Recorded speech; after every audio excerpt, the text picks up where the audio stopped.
The story you are about to listen to is the story of Pablo Escobar.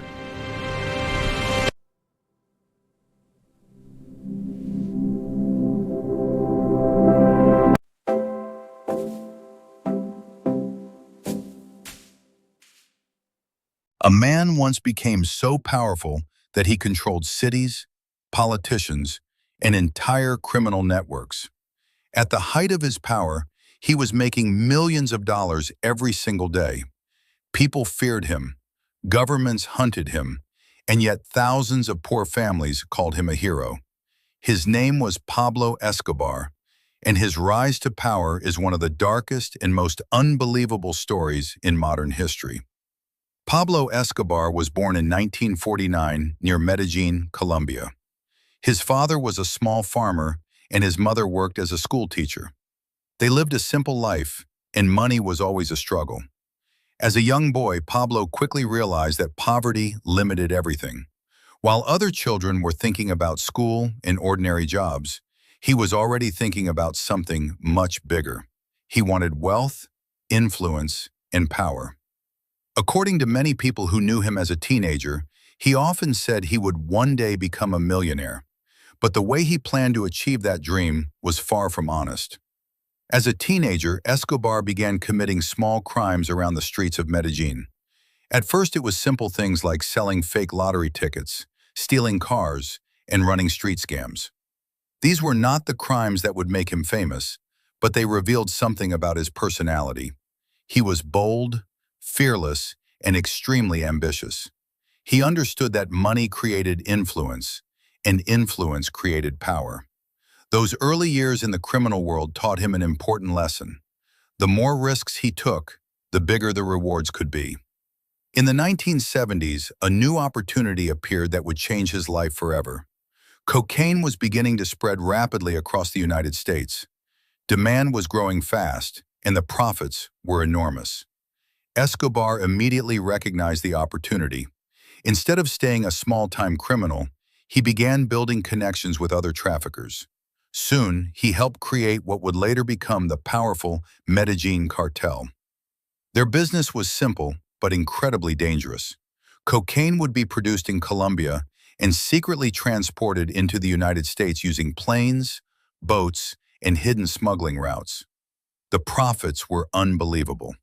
A product that cost a small amount to produce could sell for huge amounts on the streets of American cities.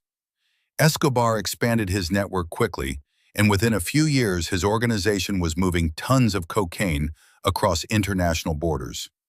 At the peak of its power, the Medellín Cartel controlled a massive portion of the world's cocaine supply. Money began flowing in faster than anyone could imagine. Escobar's wealth soon reached extraordinary levels. By the early 1980s, he had become one of the richest criminals the world had ever seen. Some estimates placed his fortune at tens of billions of dollars. The amount of cash coming in was so large that his organization reportedly lost millions of dollars every year simply because rats would eat the hidden stacks of money or the bills would decay while buried underground. Escobar purchased private planes, luxurious homes, and enormous estates.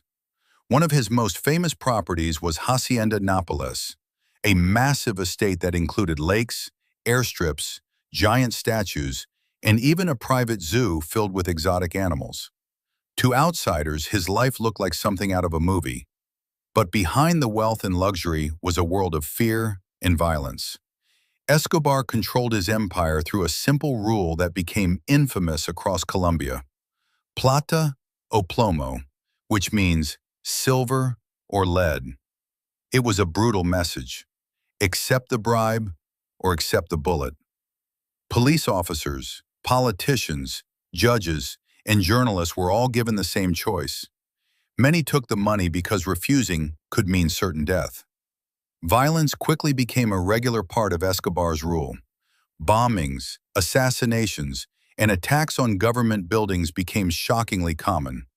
Entire neighborhoods in Colombia lived in fear of the cartel's power. Over time, thousands of people were killed in the violent conflicts surrounding his empire. Despite the destruction he caused, Escobar managed to create a strange and complicated public image. In many poor neighborhoods, he was seen as a hero. Escobar used some of his enormous fortune to build houses for struggling families, football fields for children, and community projects for the poor. In areas where the government had failed to provide support, his money helped people survive. Because of this, some residents of Medellín saw him not as a criminal, but as someone who cared about them. To those communities, he appeared almost like a modern Robin Hood, but the reality was much darker. The same man funding housing projects was also responsible for large-scale violence and corruption across the country. As his influence grew, so did the determination of authorities to stop him. The Colombian government began working closely with international agencies like the Drug Enforcement Administration to bring down the powerful drug lord. What followed was one of the most intense manhunts in criminal history. Escobar's empire had grown so large that it became impossible to hide forever. Rival criminal groups began challenging his power, and government forces increased their efforts to track him down. The man who once seemed untouchable was now constantly moving, hiding, and fighting to protect his empire. Yet even as pressure increased from every direction, Escobar continued to make shocking and unpredictable decisions. At one point, negotiations with the government led to one of the strangest arrangements ever seen in criminal history. Escobar agreed to surrender under a highly unusual condition. He would be imprisoned, but inside a facility he designed and controlled himself. The result was a private prison that looked more like a luxury resort than a place of punishment. From inside this strange prison, he continued to influence his criminal network and maintain his power. But power built on fear cannot last forever. Enemies were gathering from every direction. Rival cartels, government forces, and international investigators were all closing in.